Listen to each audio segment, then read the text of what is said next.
बिहार के अंदर आने वाले दिनों में चुनाव होने जा रहा है और वहां पर जो इस वक्त मुद्दा चल रहा है तो वो वोट चोर, गद्दी चोर और इलेक्शन कमीशन पर बड़े बड़े सवाल उठाए जा रहे हैं। और वहीं पर ही बिहार के अंदर सभाएं हो रही हैं, लगातार सब कुछ चल रहा है।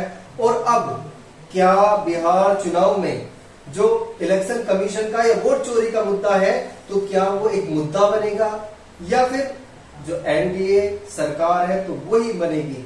इसी के बारे में बात करने के लिए हमारे साथ मौजूद है डॉक्टर दुआ साहब। तो डॉक्टर साहब, आप बिहार चुनाव को कैसे देख रहे हैं? जर्नलिस्ट मोदी बिल्कुल सही कहा।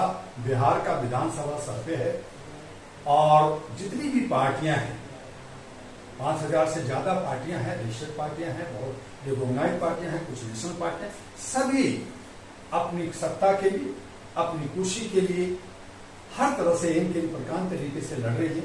वही बिहार है जहां कभी केबिया साला चोर है, गली गली में शोर है का आवाज निकला था।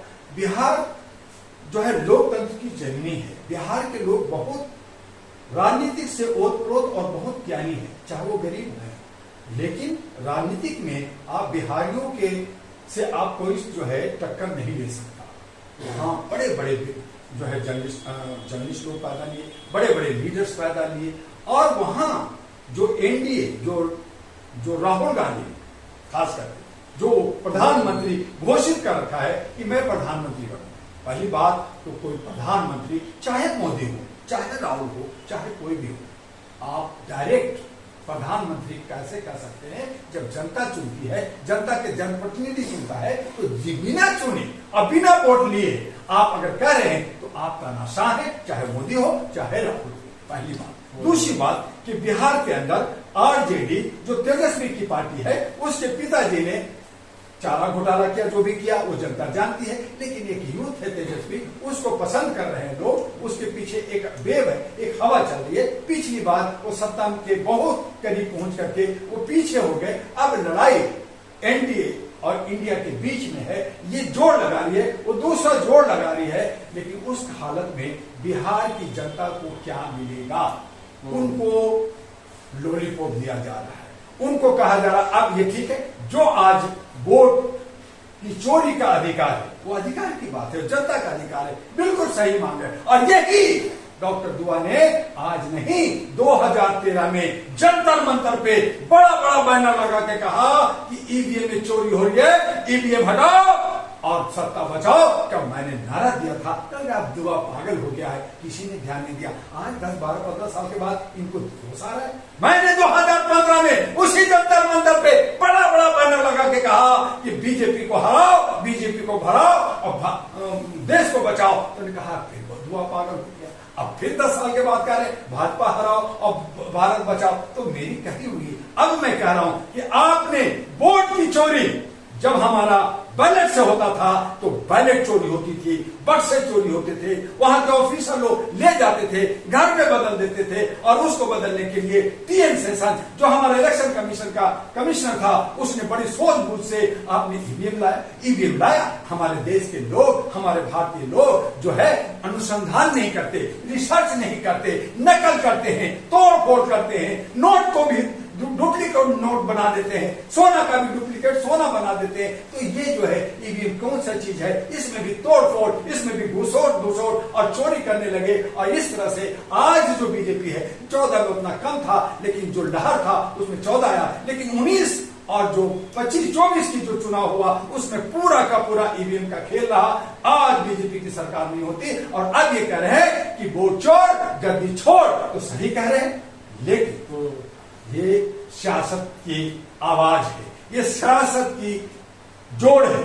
अब जनता वोट चोर को हराएगी, ठीक है, लेकिन साथ साथ हम जिसको जिताने जा रहे हैं वो क्या हमारे हित में काम कर रहा है? क्या हमारा एजेंडा है? क्या वो एजेंडा दे रहे हैं कि मैं नौकरी दूंगा, मैं आपको जो है तमाम चीजें दूंगा, विकास करूंगा? उसका एफिडेविट भरे, वो सुप्रीम कोर्ट, हाई कोर्ट से और इलेक्शन कमीशन से वो एफिडेविट भरे कि मैं जो कुछ कह रहा हूं वो अच्छा सा पूरा करूंगा, अगर नहीं करूंगा मेरी सदस्यता खत्म होगी, मैं जो है कभी इलेक्शन नहीं लड़ सकता, मेरी पार्टी निरस्त होगी, मेरी चल संपत्ति जब्त होगी। ऐसा एफिडेविट कोई भर रहा है क्या? नहीं, बतौलाबाजी, सब बतौलाबाजी कर रहे हैं, चाहे एनडीए हो चाहे इंडिया के लोग हों, सब जनता को गुमराह कर रही है। और इसीलिए बिहार के अंदर एक तीसरा धारा बहुत तेजी बढ़ रही है वो प्रशांत किशोर का है। वो चाहे जात पात ऊंच नीच को अगर अलग कर दें तो वो एक सही विजन लेके जा रहा है कि हम बिहारियों को बाहर नहीं जाने देंगे, बिहार में ही उसको नौकरी देंगे, बिहार में वो विकास करेगा और विकास के काम करेंगे,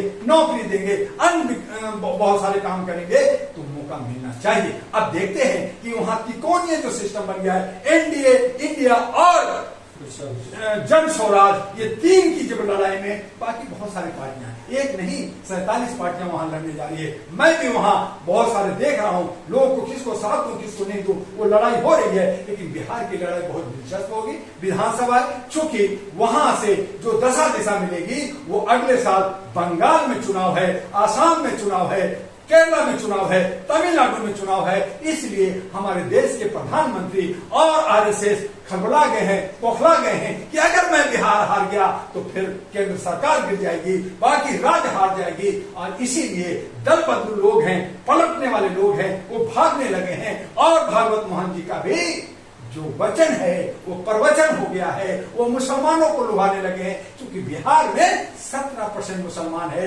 यादव 14% है, और जो फॉरवर्ड है जिससे एनडीए सरकार बनती है वो मिलकर करके 7 से 8% बनती है। तो आप सरकार किसकी बनेगी? वहां अति पिछड़ा है, 38% है। उनको तोड़ो, मुसलमान को तोड़ो, बाकी तोड़ो, इनको खरीदो, उनको खरीदो, कुछ लालची लोभी को अपने पार्टी में एनडीए में मिलाओ। और इस तरह से कभी लगता है इंडिया जीत जाएगा, कभी लगता है जो है इंडिया जीत जाएगा। तो ये अभी 1 महीना और बचा है और 1 महीने में बहुत अच्छा वहां एक घमासान होना है। और आगे जाके धीरे धीरे आपको नक्शा सामने आ जाएगा कि जनता किसको पसंद करती है और किसको नहीं पसंद। जन स्वराज जो पार्टी है तो उसको तो ये कहा जा रहा है कि वो बीजेपी की बी टीम है, बीजेपी के नक्शे कदम पर चल रही है। देखिए साहब, जब कोई भी पार्टी आता है तो कुछ लोग, अब ओवैसी को कहा बीजेपी का टीम है, लेकिन वो अपना जनाधार बनाने की कोशिश कर रहे हैं, अपने पार्टी को बढ़ाने की कोशिश कर रहे हैं। ऐसे ही जो है बहुजन समाजवादी चंद्रशेखर को कहा ये भी बीजेपी का टीम है, उसको भी तोड़ने की। तो ये बदनामियां चलते रहती है सियासत का। लेकिन हर कोई जो पार्टी बनाता है वो पार्टी की अपनी विकास की बात करता है, वो लोगों के लिए उसका विजन मिशन होता है। डॉक्टर दुआ का सिर्फ इतना कहना है, चाहे पार्टी कोई भी हो, वो जात पात से हटके हो, हिंदू मुस्लिम ना करे, स्वास्थ्य और शिक्षा की बात करे, शिक्षा फ्री हो, स्वास्थ्य फ्री हो, इसकी बात करे, मुद्दा पे बात करे, और जो मुद्दा लेता है उसका एफिडेविट बने, मैं उसका साथ हूं, चाहे वो बैकवर्ड हो या फॉरवर्ड हो। लेकिन ये मुद्दा बोलते हैं, ये कथन वचन करते हैं, प्रवचन देते हैं। जब चुनाव होता है तो ये कहते हैं चुनाव का ये हमारा जुमला था। जैसे बीजेपी ने कहा मैं 15 लाख दे, ये तो ऐसे जुमला था। मैंने 2 करोड़ नौकरी दे दी, ये जुमला था। स्मार्ट सिटी बना, ये जुमला था। बुलेट ट्रेन लाना, जुमला था। मैंने जो है 81 करोड़ को चावल 5-5 किलो दे रहा हूं, नहीं दे रहा हूं, तुम कौन पूछने वाले होते हो? तुम्हें अगर मैं चोरी कर रहा हूं तो तुम कौन पूछने वाले होते हो? मैं पढ़ा लिखा हूं या नहीं हूं, तुम डिग्री पूछने वाले कौन होते हो? सर्टिफिकेट देखने वाले कौन होते हो? मैं व्यवस्थापक हूं, मैं सरकार चलाता हूं, मैं पूछूंगा तुम 17-11 सर्टिफिकेट दिखाओ, नहीं सर्टिफिकेट दिखाओगे तुम भारतीय नहीं हो, तुम भाग जाओ। लेकिन कहां भाग जाओ? कोई बंगाली नहीं मिलता, कोई कश्मीरी नहीं मिलता, कोई उसको पाकिस्तानी नहीं मिलता, कोई और दूसरे देश का नहीं मिलता। और हमारी बिहारियों को 65 लाख लोगों को काट कूट करके ये जो काम हो रहा है, तभी कहा कि वोट चोर, SIR करने वाले लोग, तुम सत्ता मनमर्जी से, तानाशाही से कर रहे हो, ये नहीं चलेगा। और इसके लिए आने वाले विधानसभा में जनता जवाब देगी कि वो जन स्वराज के साथ जाएगी, इंडिया गठबंधन के साथ जाएगी या एनडीए के साथ जाएगी। ये रिजल्ट सामने आएगा। और कुछ दिन में डॉक्टर दुआ भविष्यवक्ता नहीं है, लेकिन आपको जैसे दिल्ली में मैंने भविष्यवाणी कर दी थी कि आम आदमी पार्टी हार रही है, जा रही है, लोगों ने विश्वास नहीं किया था। और मैंने कहा था कि मैं बीजेपी का विरोधी, लेकिन कहा था बीजेपी की सरकार आएगी, इसी जगह पे कहा था। और आज कुछ दिनों को मैं बिहार का भी डिक्लेयर कर दूंगा कि बिहार में किसकी सरकार। आप SIR के मुद्दे को कैसे देख रहे हो कि जो SIR से वोट काटी गई हैं?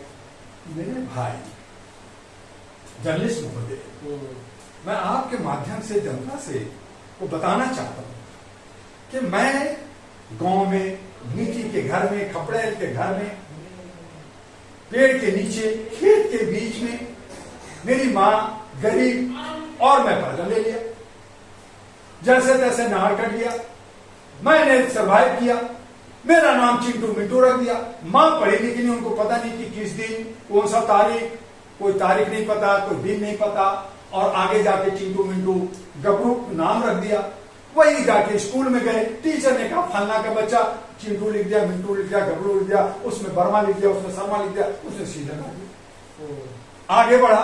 अब आगे बढ़ने के बाद आप कहते अब बर्थ सर्टिफिकेट लाओ, आप ये सर्टिफिकेट लाओ। अरे जहां बिहार में हर साल 2 से 3 लाख लोग बाढ़ से प्रभावित होते हैं, कोसी की नदियां जगह बदल देती है और बाढ़ आ जाती है। आज बाढ़ आई हुई बिहार में, लोग जो है मर रहे हैं, उनके पास भागने के सिवा कुछ नहीं होता, कोई कागज नहीं होता। तो आप क्या भारतीय नहीं है?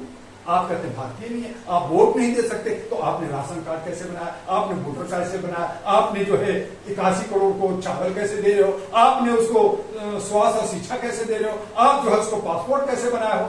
तो ये उसके पास एक भी सर्टिफिकेट है, वो भारतीय है, और आपके पास तो सर्टिफिकेट भी नहीं है, आप तो टैक्स भी नहीं देते, आप तो सर्टिफिकेट भी नहीं दिखाते, तो अपना दिन दिखाओगे और जनता को त्राही त्राही और परेशान करोगे, तो ये तानाशाही है और ये जनता के साथ अन्याय है, ये बिहारियों के साथ अन्याय है। ऐसा याद करो ना, आप इलेक्शन का तब लोकसभा में क्यों नहीं किया? और अगर 65 लाख गलत है वोट देने वाला, तो 65 लाख गलत लोगों ने जो वोट दिया था वो माइनस करोगे, तो आपका कितना एमपी गायब हो गया? आप उसको रिजाइन दिलाइए, उसको फिर उसकी चाल संपत्ति जब्त कीजिए।